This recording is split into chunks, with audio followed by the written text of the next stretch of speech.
The mission of the Buzz of Madison County is not only to bring you news of small business endeavors in our community, but also to report the ongoing efforts of groups and individuals that make our community a better place to live. While many days, weeks, and months are set aside to recognize or bring awareness to specific causes, those blue pinwheels that we've seen around remind us that April is Child Abuse Prevention Month. And while many groups are at the table of this cause, Madison County has for many years benefited by the efforts of the Children's Bureau and Family Resource Center. We're visiting with Megan Wills, Director of Prevention and Community-Based Services at the Children's Bureau. Megan, why is a month dedicated to this cause? I think it's important to bring it to our attention because although we want to keep kids safe every single day of the year, it's one of those things that I think if we don't bring that back to people's minds about how to report, what to look out for, and how to just really be a safe and impactful person in a child's life, I think that it can go by the wayside like many other things. So it's important that we dedicate a full month to bringing that awareness and just talking about how children have the right to a safe and joyful childhood. During this Awareness Month, what are some of the events and activities that will take place in Madison County? So in Madison County, we start our month off by making sure that we get the signs and pinwheels out. So they're out through the month of April. So we had a drive-through pickup at our office April 1st. And so people were able to come by and get those things, or they were able to reach out to us and set up a time to make sure they could get those signs and pinwheels either for their own personal homes or for their businesses. And then we had the Noon Exchange Club at the Edge had a luncheon where the chief deputy prosecutor, spoke. And Annette from CASA was a part of that. Jessica from DCS was a part of that. And we were able to just really bring some light to what the prosecutor's office is doing in this county. And CASA and DCS were able to kind of touch on what they were doing. And then as well as Children's Bureau, how we're trying to really bring awareness and safety to keep kids out of the system. April 28th, we are having a community baby shower from 5 to 7, and that's at Anderson First Church of the Nazarene. We are doing safe sleep education for new and expecting mothers or caregivers, and then we are having several community resource tables that come to this that will provide information for families just to show them how the community can help support them, because it does take a village to raise a child and you do need that support. And then on April 23rd, we partnered with the City of Anderson and the Parks Department to do a Touch a Truck event. And so Anderson Fire Department, local law enforcement, and several other agencies are coming together to kind of break down that stigma of just how to approach police officers, how to approach that law enforcement and other agencies, and really just help educate families on some safety and different things that they can prepare for so that their families are well equipped in case something does happen. And also we just try to do free family fun events because we think that's the first way to help prevent child abuse and neglect, is to show families what they can do in the community together that is something that is easily accessible and just brings joy into their lives.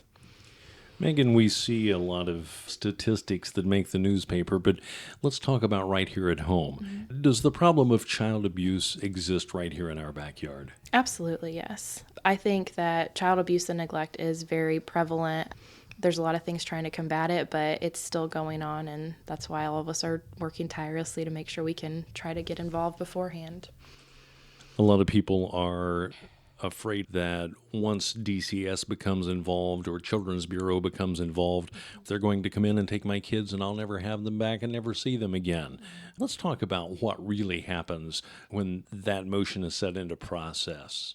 So a lot of times for the program that I oversee, which is completely focused on prevention, and that is funded by DCS, I want to make sure that families are aware that DCS does put money into preventing families from entering the system. So that's how programs like mine are available.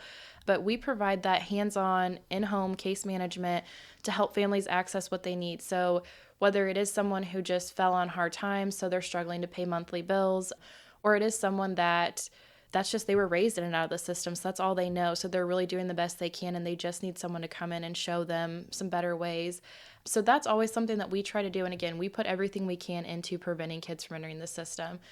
And then whenever DCS does get involved, their goal is reunification. So despite, like you said, the rumors or the things that are said, their goal is to reunify those families. So they put services in place as soon as they are able to set up visitation quickly so that bond isn't as damaged as it could be, or they try to get service providers in, so case managers, therapists, behavioral specialists, and they use all different agencies throughout Madison County. We are very lucky to have as many agencies as we do that get involved and really try to come in and support, from the parents to the other supports, foster parents, and down to the children. We want to make sure that there's always trauma involved when it comes to that point, but what can we do to minimize it and try to really get this family back together?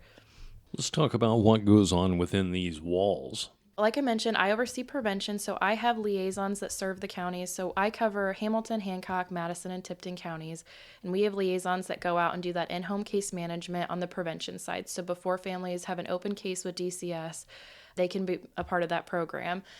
And we can be involved up to 6 months. It is a short-term program, but again, we do anything from case management, financial assistance. We're able to provide financial coaching as well. Along with that, we want to make sure that if we do help someone out, we're setting them up for success. We don't want to make sure they're having to come right back for that. We do parenting. We can do anything as simple as helping you understand how to potty train your first kid to your teenager's not going to school, and we're helping you with that, or connecting to resources. We really want to, again, utilize all the wonderful supports in Madison County. And then the other side of the program we have is our intervention program. So that does work with families that are involved with DCS, and they go in as case managers, therapists, or father engagement specialists, and they work with those families on a weekly or however long they're needed basis to make sure that they can help set mom or dad up or the child up so they are ready to reunify when it's safe and appropriate. And then we also expanded into having family resource centers this year. We've been working with the IU School of Social Work and DCS to implement these free family resource centers in Madison and Tipton County. In Madison, ours is located at the Anderson YMCA, and we have this available so families can walk in free of stigma and get whatever they need and get connected to resources.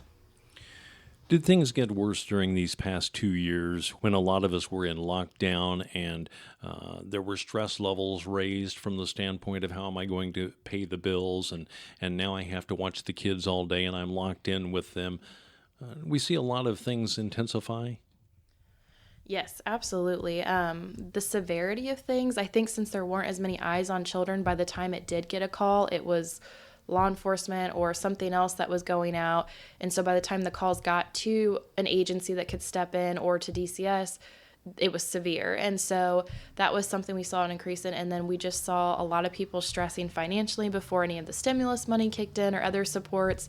People were struggling with how to get to and from transportation is a huge issue in Madison County. So I know the schools did a lot, and a lot of the food pantries came together to bring the food to the community, but there were still people that were struggling to get access to the appropriate amounts of food, or kids that were used to eating at school 1 or 2 meals a day.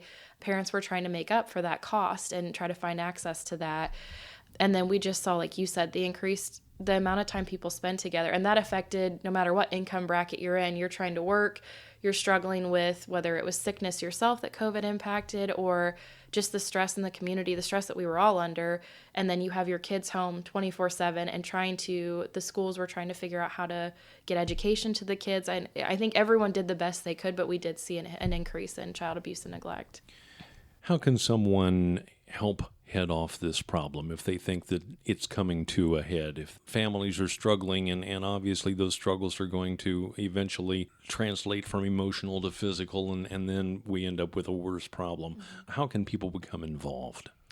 I think just speaking up, it doesn't have to be that dramatic call to DCS. And I'm definitely not saying don't call DCS if that's the need. If there is concern about child abuse or neglect, we want to call them. But if you see a mom that's just struggling, or a dad or grandparents, we have a lot of people raising like their nieces or nephews, their grandchildren in this community. And I think just stepping in and asking them what they need or talking to them about services that are free for them. So again, services like ours or some of the other services that are out there that are focused on prevention, getting involved and seeing what we can help with. And then just making the call, as hard as it is sometimes we have had people, believe it or not, that have said DCS coming into my life was the best thing. At the time, I didn't see it, but I'm so thankful they were able to step in, or I was so thankful that someone was able to step in for a little bit and give me that break that I needed or give me the support that I needed to get through. Just because when we all hit hard stress, we are different people. We're tired, we're trying to focus, and sometimes we just need someone to kind of walk alongside us to help us see through that. What about funding? Is it solely United Way funding? Do you take donations of any kind, either material or monetary, or? Yes, so we, like I said, we get the majority of our funding from DCS. They give us the prevention money to implement a lot of our programs, but United Way does give us grant money to be able to use additional to that because we have seen such an increase in that financial assistance part. The Community Foundation has provided money. There's definitely ways where people they can contact me and say, hey, I want to support the Safe Sleep Initiative, or I want to support car seats being more available to families, and they can let me know how they want that to be set up, and they can send a check directly to Children's Bureau and designate where they want that to go, or they can volunteer too anytime, especially at our Family Resource Center. All right, so closing statement would be. It's standing behind that every child deserves a safe and joyful childhood. We need our kids to be children first before they have to grow up too fast. And how can we do that in our community? Just pour back into your community, I think, is such a big thing, too. And that Touch a Truck event on the 23rd is from 11 to 1 at Dickman Town Center Park in Anderson. The Noon Exchange Club, the Family Resource Center, the Children's Bureau, and Megan Wills, all committed to the welfare of children and the families that love them, as well as making our community a better place to live. Thank you. The Buzz of Madison County airs every Saturday at 11 o'clock on 1240 AM and Oldies 101.1 FM, WHBU, as part of Kevin Smith Reports. Join us every Saturday, and thanks for listening. That's the latest buzz in Madison County.